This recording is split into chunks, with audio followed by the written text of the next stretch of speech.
बिस्मिल्लाहिर्रहमानिर्रहीम। दोस्तों, office management के कंप्लीट कोर्स में एमएस एक्सेल के लेक्चर 1 में मैं आपको खुशामदीद कहता हूं। लास्ट लेक्चर में हमने एमएस वर्ड को कंप्लीट कर लिया था। आज हम एमएस एक्सेल को स्टार्ट करने वाले हैं। इस विंडो के स्टार्ट्स का बटन आप दबाते हैं तो ये ऐसे स्टार्ट मेन्यू ओपन हो जाता है। यहाँ आप टाइप करना शुरू कर देते हैं EXCEL और यहाँ से इसके ऊपर आपने क्लिक कर लेना है तो ऑफिस आपके पास ये ऐसे ओपन होता है। इसकी फर्स्ट विंडो जो है वो ऐसे ओपन होती है, blank workbook, billing statement, blood pressure tracker, expense report. ये वाली जो फाइलें हैं ये बेसिकली होती हैं टेम्पलेट्स। ये टेम्पलेट्स बने हुए होते हैं। तो इनको अगर आप इसमें फॉर्मेट सारे बने हुए हैं तो जस्ट आपने इनको क्लिक करना है और आपके पास फाइल ओपन हो जाएगी। अभी हम क्योंकि ये फर्स्ट से स्टार्ट कर रहे हैं, अभी इनकी फॉर्मेटिंग वगैरह का कोई आपको आइडिया नहीं होगा, तो आगे चल के हम इसको फॉर्मेटिंग करेंगे, फॉर्मेटिंग साथ साथ करते जाएंगे तो आपको आइडिया हो जाएगा। तो अभी हम ब्लैंक वर्कबुक के ऊपर क्लिक कर लेते हैं। माइक्रोसॉफ्ट एक्सेल ज़्यादातर दोस्तों अदाद शुमार, हिसाब किताब या अकाउंट्स वगैरह के लिए इस्तेमाल होता है। ऐसे काम जिनमें रियाजी के बुनियादी फार्मूले मसलन जमा, तफरीक, ज़रब, तकसीम या शुमारियात, सरमाए और बैंकिंग के बहुत से पेचीदा फार्मूले इस्तेमाल होते हैं, उनका आसान हल माइक्रोसॉफ्ट एक्सेल है। दोस्तों, माइक्रोसॉफ्ट एक्सेल में बनाई जाने वाली फ़ाइल को वर्कबुक कहते हैं। वर्कबुक में एक या ज़्यादा वर्कशीट होती है, जैसे कि डाटा वर्कशीट में मौजूद सेल्स में होता है, यानी कि डाटा जो है वो सेल में होता है। इसको आगे चल के मैं आपको मज़ीद एक एक चीज़ वाज़े करूँगा कि आप इसको कैसे बना सकते हैं और एक एक सेल की इंफॉर्मेशन क्या है, सेल की इंफॉर्मेशन कैसे आपने नोट करनी है।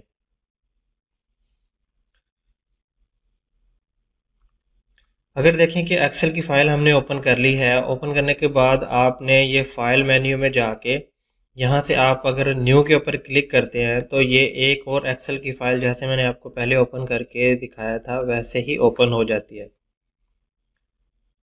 तो इसको आप ब्लैंक वर्कबुक को सिलेक्ट करते हैं तो आपके पास ये फ़ाइल ओपन हो जाती है। बाय डिफ़ॉल्ट जो इसका नाम है वो यहाँ टाइप हो जाता है बुक के नाम से, और आगे क्योंकि पहले हमने बुक 1 ओपन की थी तो इसका नाम बुक 1 हो गया। अब अगर हम तीसरी कोई फाइल ओपन करेंगे तो उसका नाम बुक 3 हो जाएगा। ये देखिए इसका नाम जो है वो बुक 3 ओपन, इसका बाय डिफ़ॉल्ट जो है वो बुक 3 ओपन हो गया है। तो अब ये फ़ाइल हमने बना तो ली है, बनाने के बाद अब हम इसको अगर सेव करना चाहते हैं तो सेव करने के लिए आपने फाइल मेन्यू में जाके और यहाँ ये ऑप्शन आ रही है सेव की, तो इसके ऊपर आपने क्लिक कर लेना है। जैसे ही आप सेव करते हैं तो आपके पास ये मज़ीद 3 ऑप्शन आती हैं, वन ड्राइव, कंप्यूटर या add a place. One drive होती है माइक्रोसॉफ्ट जैसे जीमेल की ड्राइव होती है, इसी तरह माइक्रोसॉफ्ट की भी वन ड्राइव है। तो ये कंप्यूटर है, कंप्यूटर की लोकेशन में आप इसको सेव करना चाहते हैं तो कंप्यूटर की लोकेशन में सेव कर लें, या अगर आपके पास कोई फ़ाइल सर्वर वगैरह है तो उसके ऊपर भी आप ये फ़ाइल सेव कर सकते हैं। जैसे ही क्लिक करने के बाद ये ऐड अ प्लेस पे वन ड्राइव, यानी कि ये है कि आप ये ऑनलाइन कहीं फ़ाइल सेव करना चाहते हैं तो उसके लिए ये यूज़ होता है। अभी हम इस फाइल को कंप्यूटर में सेव करना चाहते हैं। कंप्यूटर में सेव करके ये रिसेंट जो फोल्डर्स ओपन हुए होते हैं वो यहाँ शो हो जाते हैं।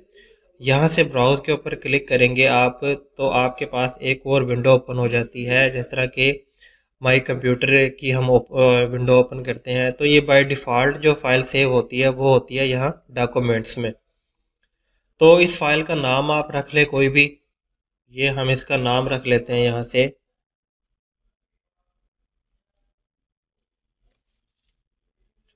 लेक्चर 1 और हम इसको सेव कर देते हैं।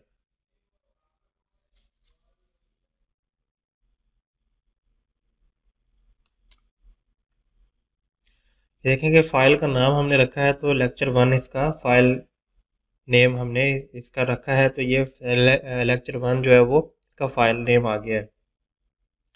इसी तरह अगर आप किसी फाइल को मिसाल के तौर पे मैं यहाँ से इसमें कुछ लिख देता हूँ, 2 3 4 लिख देता हूँ, तो इसी तरह अगर आप किसी फ़ाइल को सेव एज़ करना चाहते हैं तो इसको आप मुख्तलिफ से फॉर्मेट्स में आप सेव कर सकते हैं। मतलब ये देखें कि फ़ाइल में आकर आप नीचे ऑप्शन आ रही है सेव एज़। सेव एज़ के ऊपर जैसे ही आप क्लिक करते हैं तो वही वाली विंडो ओपन आ जाती है, लेकिन यहाँ पहले आ रहा था यहाँ सेव और यहाँ अब आ गया है सेव एज़। सेव एज़ के ऊपर आप क्लिक करते हैं और यहाँ ये ब्राउज़ के ऊपर, तो यहाँ आपने जो चीज़ देखने वाली है वो ये देखें कि फ़ाइल हमारी ऑलरेडी सेव है। सेव एज़ का मतलब ये होता है कि आपकी same to same duplicate file आपकी रेडी हो जाती है, डुप्लीकेट फ़ाइल बन जाती है। तो इसमें ये अब मैं आपको बताता हूँ कि आप इसी फ़ाइल को सेव एज़ करना चाहें तो इसका नाम चेंज कर लें। लेकिन अगर आपने इस फ़ाइल को किसी और फॉर्मेट में सेव करना है, मतलब वेब पेज या HTML वगैरह या PDF आपने बनाना है इस फाइल को, तो ये सेव एज टाइप के ऊपर ये जो एरो है इसके ऊपर आपने क्लिक कर लेना है। जैसे ही आप क्लिक करते हैं तो ये देखें कि एक्सटेंशन मैंने आपको वर्ड की भी बताई थी और इसकी एक्सेल की एक्सटेंशन होती है .xlsx। एक्सेल की जो फाइल है इसकी एक्सटेंशन है .xlsx। अगर हम बाय डिफ़ॉल्ट जो है वो यही वाली एक्सेल वर्कबुक सेव होती है, तो उसके बाद ये इसमें नीचे है एक्सेल बी बाइनरी वर्कबुक है। अभी मैं आपको वेब पेज और PDF के बारे में बताता हूँ। ये देखें यहाँ से आप इसको PDF फाइल भी सेव कर सकते हैं। इसका नाम रख लिया लेक्चर 1 हम रख लेते हैं इसको, और इसके ऊपर हम यहाँ से क्लिक कर लेते हैं, सेव कर लेते हैं। तो ये वाली फ़ाइल जो है वो हमें PDF में सेव होके मिल जाएगी। ये देखें कि एक छोटी सी विंडो अपेयर होती है पब्लिशिंग की। तो ये देखें ये PDF एक्सेल वाली फाइल जो है वो हमें PDF में शो हो गई है, PDF बन गई है इसकी। मतलब पहले वाली जो ओरिजिनल फाइल थी वो वैसी की वैसी ही है, सिर्फ उसने फाइल को PDF बना दिया है।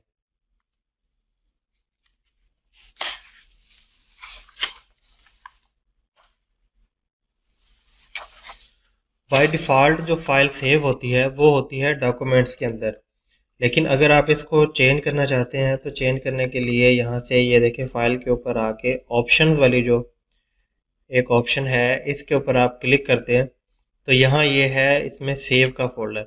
तो अभी हमारी जो डिफ़ॉल्ट जो यानी कि जो फाइल सेव होती है वो होती है डिफ़ॉल्ट लोकल फाइल लोकेशन। तो यहाँ ये डॉक्यूमेंट्स में फ़ाइल सेव होती है। अगर आप इसका साइज़ या पाथ इसका चेंज करना चाहते हैं तो आप यहाँ से इसका पाथ भी चेंज कर सकते हैं। इसमें मैं आपको एक और मज़े की चीज़ बताता हूँ कि अगर आप देखें कि एक्सेल के खुलने पर एक या ज़्यादा वर्कबुक खुद ब खुद खुल सकती हैं। एक मैं आपको जादू बताने वाला हूँ इसमें। देखेंगे फ़र्ज़ करें कि आप एक्सेल का ज़्यादा इस्तेमाल किसी ख़ास वर्कबुक के लिए करते हैं और हर मरतबा एक्सेल को खोलने के बाद इस वर्कबुक को खोलना पड़ता है। तो वक़्त की बचत और आसानी के लिए इस फ़ाइल को एक्सेल स्टार्ट फ़ोल्डर में रख दें। इस फ़ोल्डर का पाथ ये होता है, मैं बताता हूँ आपको। ये देखें कि मिसाल के तौर पे ये लेक्चर 1 वाली फ़ाइल है, इसको हम क्लोज़ कर देते हैं, सेव कर देते हैं और इसको हम बंद कर देते हैं। अब हम अपने लैपटॉप के उसमें कंप्यूटर की उसमें जाते हैं कि ये देखें माई कंप्यूटर हमने खोल लेना है। ये देखें कि ये हमारे पास ये ऐसे ओपन हो गया दिस पीसी। तो सी ड्राइव हमने ओपन कर लेनी है। सी ड्राइव में आकर यहाँ आपने आना है प्रोग्राम्स फाइल्स में। प्रोग्राम्स फाइल्स में आकर माइक्रोसॉफ्ट ऑफिस में, माइक्रोसॉफ्ट ऑफिस में ऑफिस 15 का फोल्डर है। तो अगर तो आपके पास कोई पुराना वर्जन है तो वो नंबर यहाँ चेंज हो सकते हैं, यानी कि ऑफिस यही ये ऑफिस तक यही रहेगा। किसी के पास 15 है, 16 है, 14, 13, ये डिपेंड करता है ऑफिस के वर्जन पर। तो ये ऑफिस से 13 है तो इसमें ये 15 इसमें आ रहा है। तो इसमें आपने फोल्डर तलाश करना है एक्सेल के नाम से। ये देखें एक्सेल स्टार्ट। तो इसमें आपने ये आपकी जो फोल्डर आपकी ये फाइल है इसको आपने इसके अंदर रख लेना है। अभी आपको खोल के दिखाता हूँ। ये देखें डॉक्यूमेंट्स आ गए। डॉक्यूमेंट्स में हम इस फाइल को कर लेते हैं कॉपी। कॉपी करने के बाद ये देखें कि वापस हम इसी पोजीशन में आ गए और इस फाइल को हम यहाँ पेस्ट कर देते हैं। इसके लिए एडमिनिस्ट्रेटर की परमिशन चाहिए होती है। कंटिन्यू के ऊपर आप क्लिक कर दें तो फाइल आपकी ये हो जाएगी, सीवन के ये यहाँ सेव हो जाएगी। अब हम सारी एक्सेल की फाइल हम अपनी क्लोज कर लेते हैं और अब हम नई फाइल ओपन करते हैं। तो देखें कि ये एक्सेल जैसे ही मैं टाइप करूँगा खोलूँगा तो यही वाली फाइल जो है वो हमें ऑटोमेटिकली ओपन होके मिल जाएगी।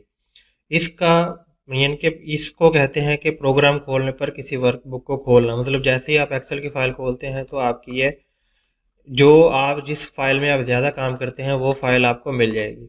अगर हम इसको यहाँ से डिलीट कर दें तो फिर भी परमिशन की ज़रूरत पड़ेगी, और यहाँ से डिलीट कर दें और इस फाइल को हम क्लोज़ कर दें और अब हम एक्सेल की फ़ाइल को खोलें तो अब हमें सिर्फ और सिर्फ ब्लैंक फाइल वाली ऑप्शन हमें मिलेगी। ये देखें इस तरीके से इसको हमने ओपन कर लिया। फाइल में आके अगर आपने देखें जैसे ही आपने ये फाइल ओपन की है तो आपके पास से एक ब्लैंक फाइल ओपन हुई है, लेकिन आप अपनी काम वाली फाइल को सेव ओपन करना चाहते हैं तो उसमें यह है कि फाइल में आकर आप ओपन के ऊपर क्लिक करते हैं तो यहाँ ऑप्शन आ जाती है रीसेंट वर्कबुक। रीसेंट वर्कबुक में ये फाइलें आ जाती हैं जो आपने रीसेंट ओपन की हुई होती हैं। अभी देखिए लास्ट हमने ये वाली फाइल ओपन की थी तो यहाँ ये फाइल आपकी ये ओपन हो गई है। अच्छा, अब हम मज़ीद आगे कुछ डिस्कस कर लेते हैं इस वर्कबुक के बारे में, यानी कि वर्कशीट के अज्जा क्या क्या होते हैं। वर्कशीट दरअसल कालमों मतलब कॉलम्स की जमा और कतारों का मजमुआ होता है। कॉलम क्या होते हैं, कतारें क्या होती हैं, ये भी मैं आगे चलकर आपको बताता हूँ। देखें कि ये हमारी जो ये वाला जो सारा एरिया है ये कहलाता है वर्कशीट। तो ये वर्कशीट का नाम होता है शीट 1। तो इसको आप आगे देखते हैं कि वर्कशीट पर टेक्स्ट, तस्वीर, चार्ट, ऑब्जेक्ट्स या डाटा को रखा जा सकता है। डाटा आमतौर पर सेल्स की यानी कि सेल में होता है, जबकि तस्वीर, चार्ट या ऑब्जेक्ट सेल से आज़ाद और वर्कशीट के ऊपर होते हैं। मतलब एक ख़ास वर्कशीट चार्ट शीट कहलाती है। ये चार्ट के लिए इस्तेमाल होती है। इस पर मौजूद चार्ट किसी वर्कशीट पर मौजूद डाटा से वाबस्ता होते हैं। डाटा के तब्दील होने पर चार्ट भी खुद ब खुद तब्दील हो जाता है। नई वर्कबुक में 3 वर्कशीट्स होती हैं आमतौर पर, लेकिन अभी जो है वो हमारे पास एक ही आ रही है। तो वर्कशीट्स की तादाद में कमी बेशी भी की जा सकती है, लेकिन कम से कम एक वर्कशीट का होना ज़रूरी होता है इसमें। जैसे कि ये इसमें एक वर्कशीट है तो हर वर्कशीट का नाम टैब की सूरत में होता है। टैब पर मौजूद नाम को क्लिक करने से वो वर्कशीट सामने आ जाती है। तो अब हम कॉलम को डिस्कस कर लेते हैं। कॉलम अगर वर्कशीट को चौड़ाई के रुख अमूदी तौर पर, जैसे ये यहाँ से देखते हैं, तो अगर वर्कशीट को चौड़ाई के रुख अमूदी तौर पर तकसीम कर दिया जाए तो हर हिस्सा एक कॉलम होता है। कॉलम को उर्दू ज़ुबान में कालब भी कहा जाता है। हर कॉलम को अंग्रेज़ी हरफ या हरूफ पर मुश्तमल एक नाम दिया गया है। मसलन ये आई या ए बी डी ये होते हैं। मसलन माइक्रोसॉफ्ट एक्सेल में एक वर्कशीट के अंदर 1,16,384 कॉलम होते हैं। पहले कॉलम का नाम ए से स्टार्ट होता है और आखिरी का नाम XFD से स्टार्ट होता है। ये अगर ऐसे हम यहाँ से मूव करते जाएंगे तो ये नाम यहाँ से आगे जाएंगे ये।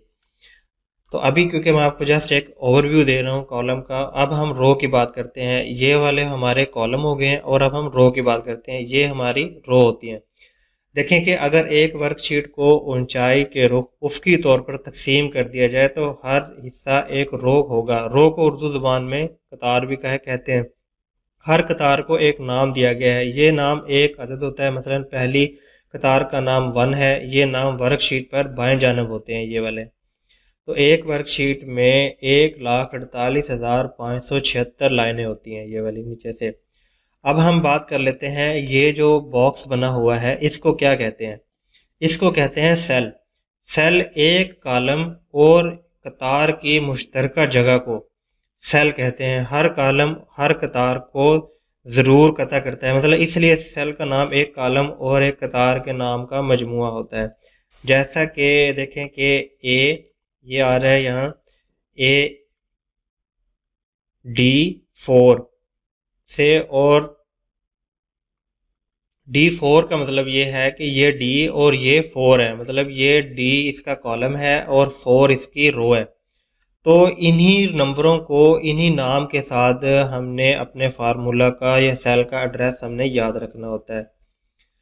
तो इसको आप देख लें, याद रखने के लिए कि अगर आपको D4 ऐसे देखना पड़ता है तो इसका शॉर्टकट तरीका ये होता है कि कर्सर या फोकस जिस सेल में हो उसका नाम नेम बॉक्स में ज़ाहिर हो जाता है। ये वाला जो एरिया है इसको हम जैसे माउस लेके जाते हैं तो ये नेम बॉक्स यहाँ आपको मिल जाता है। तो इसमें देखें कि अगर हम सेल को मूवमेंट करें तो ये देखें कि सेल का एड्रेस चेंज हो जाएगा, नेम बॉक्स। तो इसको आम तौर पर नेम बॉक्स भी कहते हैं, मतलब इसका नेम बॉक्स ही होता है। यहाँ से आप इसमें अगर आप कोई काम करते हैं तो उस सेल का नाम, सेल का एड्रेस जो है वो यहाँ अपीयर हो जाता है।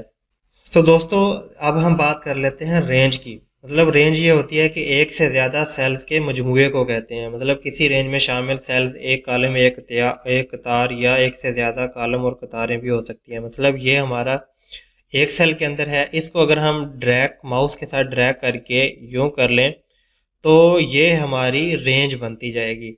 मतलब आम तौर पे रेंज जो हमने डिफाइन करनी होती है वो अगर हम देखें कि रेंज को ज़ाहिर करने के लिए इसके पहले और आखिरी सेल का नाम इस्तेमाल किया जाता है। दोनों सेल्स के नामों के दरमियान कॉलन लिखते हैं। ये आगे चल के मैं आपको बताऊंगा कि ये फार्मूला वगैरह में कैसे लिखते हैं। मतलब ये देखें कि अगर हमने किसी की वैल्यू यानी कि रेंज बतानी है तो यहाँ से हम इसमें बताएंगे F4 और आगे हमने बताना है रेंज बतानी है। मतलब F4 से ये F5 से लेकर हमने रेंज बतानी है तो कॉलन लगा देंगे F5 से लेकर J5 तक। तो J5 तक हम इसको ऐसे रेंज बताते हैं, ऐसे इनके कॉलन दरमियान में लगा देते हैं तो इससे रेंज ज़ाहिर हो जाती है। तो रेंज जो है वो आम तौर पर कॉलम या रो पर मुश्तमिल हो सकती है। इस सूरत में पहली कतार का सबसे बायां सेल रेंज का पहला सेल और आखिरी कतार का सबसे दायां सेल का आखिरी सेल तस्वर होता है। अब हम बात कर लेते हैं इसमें एक्टिव सेल की। जिस सेल में यानी कि ये कर्सर हो, फोकस हुआ हो, उसको एक्टिव सेल कहते हैं। उसके बाद ये इसमें है, ये वाला जो है ये फार्मूला बार कहलाता है और उसके साथ ही ये वाला जो ऑप्शन है यहाँ आप कोई काम करते हैं, मतलब आप ये जैसे ये मैं इसमें 1 लिखूंगा तो ये अपीयर हो जाएगा। अगर तो आपने इसको रखना है तो आप यहाँ से इंटर प्रेस कर दें, इसके ऊपर टिक लगा देंगे तो ये इंटर हो जाएगा, मतलब ये ओके हो गया। अब अगर आपने इसको ख़त्म करना है, ख़त्म करने के लिए यहाँ से आप इसको डिलीट करना चाहें तो आप यहाँ से कैंसिल कर सकते हैं। ये देखें कि जो भी आपने कोई काम किया हुआ है, ये कोई काम करते हैं आप और ये आप ओके नहीं करना चाहते तो आप इसे कैंसिल करते हैं तो यहाँ से ये कैंसिल हो जाएगा। ये दोस्तों एक बात आप याद रखें कि वर्कबुक बनाते हुए तमाम तर काम वर्कशीट पर ही किया जाता है। लिहाजा मैं आपको ये बता रहा हूँ कि वर्कशीट के इस्तेमाल में महारत ही आपको काबिल और एक्सपर्ट बना सकती है। आप माइक्रोसॉफ्ट एक्सेल से बेहतर नताइज हासिल कर सकते हैं। अब हम बात कर लेते हैं कि नई शीट बनाना। नई शीट बनाने के लिए देखें कि प्लस के बटन है ये वाला, इसके ऊपर आप क्लिक करते हैं तो एक और शीट अपीयर हो जाएगी और उसका नाम जो है वो ऑटोमेटिकली पहले 2 था और पहले 1 था, अब 2 हो गया। इस तरह अगर आपको दोबारा चेंज करना चाहें तो ये इस तरह प्लस होते जाएंगे। अगर आपने इनको डिलीट करना है तो किसी भी शीट के ऊपर सेलेक्ट करके, मतलब ये या इसको सेलेक्ट करके आपने राइट क्लिक करना है। राइट क्लिक करके आपके पास ये ऑप्शन आ जाएगी डिलीट की, तो आप यहाँ से इसको डिलीट कर सकते हैं। हम यहाँ से इसमें प्लस कर सकते हैं। तो उसके बाद इसमें ऑप्शन आ जाती हैं कि इन वर्कशीट को आप मुख्तलिफ से नाम भी दे सकते हैं, रीनेम दे लें आप। इसको हम कर देते हैं लेक्चर 1 और इसको हम कर लेते हैं लेक्चर 2। इसी तरह आप अपनी फाइलों वर्कशीट को नाम भी दे सकते हैं, नाम के साथ साथ आप इसमें कलर भी दे सकते हैं। मतलब ये मैं 1 बाय 1 आपको करके ये सारी ऑप्शन जो बताता हूँ। इंसर्ट पे क्लिक करने से ये होगा कि आपके पास एक फ़ाइल ओपन हो जाएगी। इस तरीके से वर्कशीट आपके पास एक ओपन हो जाएगी और यहाँ आपने इसको ओपन कर लेना है। ओके कर लेंगे तो ये देखें कि एक्सेल की शीट आ गई है। इसी तरह राइट क्लिक करके इंसर्ट के ऊपर दोबारा क्लिक करते हैं तो यहाँ से आपको चार्ट्स मिल जाएंगे, MS Excel 4.0। अभी हमने इनके बारे में नहीं पढ़ा, ये आगे चल के चार्ट्स वगैरह को हम डिस्कस करेंगे मेन्यूज़ वगैरह में, तो फिर ये चीज़ें आपको क्लियर हो जाएंगी। अभी जस्ट आप इसको इसी तरह ही समझ लें। तो यहाँ ये आपने राइट क्लिक किया है और यहाँ से मैंने आपको बता दिया है कि डिलीट कर सकते हैं, रीनेम कर सकते हैं, मूव और कॉपी, ये एक मेन ऑप्शन है। इसको ध्यान से सुनना आपने, इसको ध्यान से देखना है और सुनना आपने। मूव और कॉपी के ऊपर जैसे ही आप क्लिक करते हैं तो आपके पास ऑप्शन आ जाती है कि ये वाली जो शीट है इसको आपने मूव करना है या कॉपी करना है। तो हम चाह रहे हैं कि इसको हमने मूव करना है। मूव करना है कहाँ पर? शीट नंबर 5 के बाद।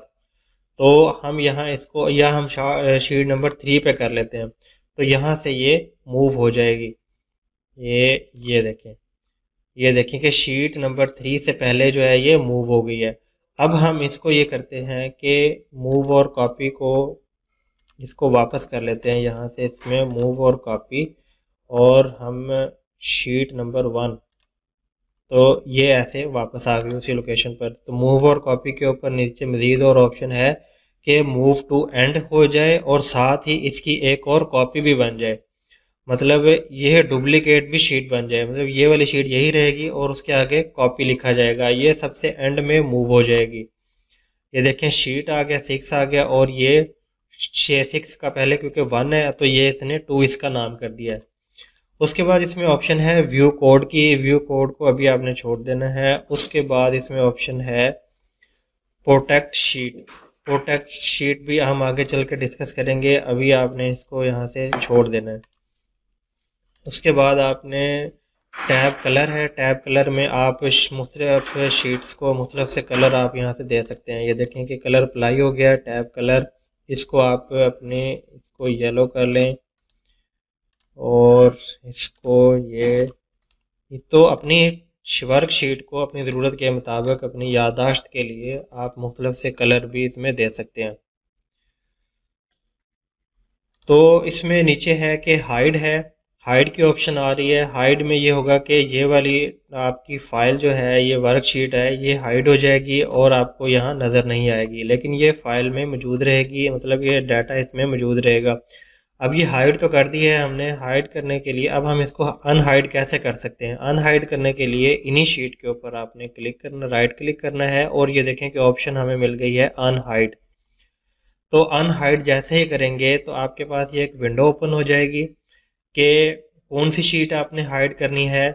ये देखें कि मैं यहाँ से इसको भी हाइड कर देते हैं, हम इसको भी हाइड कर देते हैं। अब हमारे पास 2 शीट्स जो हैं वो हाइड हो गई हैं। अब यहाँ से राइट क्लिक करके अनहाइड करते हैं तो ये शीट नंबर 6 भी हमने अनहाइड करनी है, और शीट नंबर 3 भी हमने अनहाइड करनी है। तो ये देखें कि शीट जो है वो अनहाइड हो गई हैं सारी। इस तरीके से आप अपनी मल्टीपल शीट्स में इसमें काम कर सकते हैं। तो उसके बाद इसमें ये ऑप्शन है ये वाली कि इनको आप, ये जैसे जैसे तादाद इनकी ज़्यादा होती जाएगी, यहाँ ये देखें कि ये वाले जो एरो हैं, ये बटन है यहाँ, तो ये अभी तक डिम है। तो ये हम इसको, ये देखें कि तादाद जैसे जैसे ज़्यादा हो जाएगी, स्पेस यहाँ ख़त्म हो जाएगी, तो फिर ये एरो जो है वो यहाँ अपेयर हो जाएंगे। ये देखें ये वाली ऑप्शन जो हमें मिल गई है, ये देखें कि शीट के यहाँ से आप मूव कर सकते हैं। ये चीज़ें डिस्कस कर ली हैं। अब हम डिस्कस कर लेते हैं कि कॉलम की चौड़ाई और रो की हाइट, मतलब कॉलम की विड्थ, कॉलम का साइज़ कम या ज़्यादा कर सकते हैं और रो का साइज़ भी ज़्यादा कर सकते हैं हम। तो जैसे ही देखें कि आप यहाँ आते हैं इधर, तो कर्सर हमारा चेंज हो जाता है। अभी देखें कि इस एरिया में ये कर्सर हमारा प्लस शो करवा रहा है। जैसे हम इसके ऊपर लेके जाते हैं तो ये दोनों तरफ एरो के मुंह बन जाते हैं, ये शो हो जाता है ऐसे।